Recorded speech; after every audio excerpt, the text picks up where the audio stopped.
Quais os sinais do câncer de intestino? Olá, tudo bem? Sou o Dr. Guilherme. Vamos falar um pouquinho aí sobre alguns sinais do câncer de intestino, né, ou câncer coloretal, e as indicações da colonoscopia. Então, dentre os sinais principais aí do câncer de intestino, né, do colo retal, sempre tem que ficar atento a fezes finas em fita, né, aquelas fezes compridinhas em fita, sangramento nas fezes, dor abdominal muito forte, perda de peso, né, uma perda mais que aí 5 a 10% do peso corporal nos últimos 6 meses, né? Alteração do hábito intestinal, então intestino preso que de repente solta, né? Aquela diarreia que a gente chama de paradoxal, que ela intercala, fica uns dias preso o intestino, depois dá aquela diarreia como se fosse meio que vazamento, né? Então tem aquela diarreia líquida, que é o intestino tentando trabalhar contra algo que está obstruindo ali, né? No caso, que seria o câncer. Então ele pode estar obstruindo o intestino e não consegue evacuar, e aí um pouquinho que sobra de luz ali no intestino, aí passa as fezes em forma de diarreia, né? No caso, que é a diarreia paradoxal. Então o câncer ele pode dar, dependendo do tamanho, uma suboclusão intestinal, podendo dar essa diarreia paradoxal posteriormente. A suboclusão é quando não tem a oclusão total, né? Ela oclui parcialmente ali, o câncer oclui parcialmente o intestino. E hoje se sabe que, apesar do câncer coloretal ser mais frequente após os 50 anos, que é a idade indicativa aí para começar a realização de colonoscopia de rastreio para o câncer de intestino, sabe-se que hoje em dia, com a industrialização, o consumo de muitos alimentos industrializados, processados, aumentou a incidência de câncer de colo retal, né? Câncer coloretal em idades mais jovens, né? De 30 anos, por exemplo, idade mais jovem do que anteriormente, que era mais de idoso, uma doença mais de idosa, acima dos 50 anos.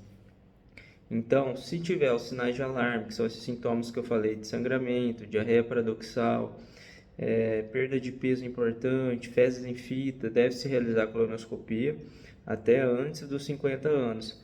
Mas a indicação, né, para rastreio de câncer coloretal sem sintomas é a partir dos 50 anos de idade, né, indo até os 75 anos. Algumas diretrizes recomendam a partir dos 45 anos de idade. Então varia um pouco entre os 45 e 50 anos de idade. E se fizer a colonoscopia e der um resultado normal, aí você só repete a cada 10 anos a colonoscopia para rastreio. Se tiver algum sinal de alarme, algum desses sintomas mencionados, aí pode-se fazer antes. Se tiver uma alteração importante na colonoscopia, como pólipos, né, que no caso podem ser pré-malignos, como os adenomas, deve-se realizar a colonoscopia com mais frequência, dentre 1 a 3 anos após a colonoscopia inicial, né? E não tendo alterações, repete a cada 10 anos. Depende muito também do tipo do pólipo, né? Se é um adenoma tubular, se é um túbulo viloso, tem as especificações que é identificado na biópsia.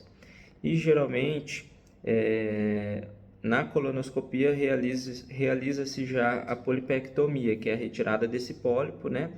Geralmente retira todo o pólipo quando é de fácil retirada, né? A não ser que ele seja muito grande ou que ele seja lateralizado, né?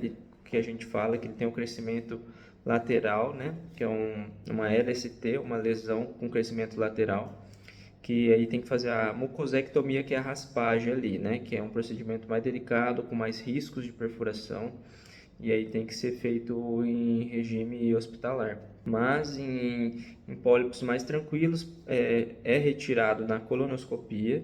Então a colonoscopia ela é terapêutica, né, também, além do diagnóstico. E retirando esse pólipo, aí envia para o anátomo patológico para análise desse pólipo. E na análise do pólipo a gente descobre o tipo do pólipo, se é um pólipo benigno, se é um pólipo maligno, né? O adenoma tubular, duplo viloso, eles são adenomas pré-malignos, que eles mudam ali o tecido, né? Então a gente sempre tem que avaliar se ele tem displasia nesse pólipo, né? Que é a alteração do tecido, que é uma alteração pré-maligna, né? Antes de virar o câncer. Então aí a gente vê o grau de displasia. Se é uma displasia de baixo grau, se é uma displasia de alto grau. Por exemplo, se for uma displasia de baixo grau, a gente acompanha aí de 6 meses a 1 ano com uma nova colonoscopia. Sabendo-se que na colonoscopia já realizada retirou todo o pólipo, né? Então já é uma colonoscopia terapêutica, mas a gente faz mais para rastreio, dentre 6 meses a 1 ano. Agora, se for uma displasia de alto grau, deve ser realizada até antes, de 3 meses a 6 meses após a primeira colonoscopia, né? Caso seja já um adenocarcinoma, que já é o câncer, aí tem que realizar o tratamento, tem que fazer o estadiamento, né? Tem que fazer a tomografia do corpo inteiro, ver se não tem metástase para iniciar o tratamento, seja com quimioterapia, radioterapia, né? Ou só com a cirurgia, caso seja uma doença mais local, que não tenha uma invasão ali no intestino importante, né? Pegando linfonodos, entre outros tecidos ou órgãos. Então, basicamente, essas são as indicações da colonoscopia, as principais alterações que podem sugerir o câncer, né, de intestino, câncer coloretal. Se vocês gostaram, comentam aí embaixo, compartilhem com os amigos e até a próxima.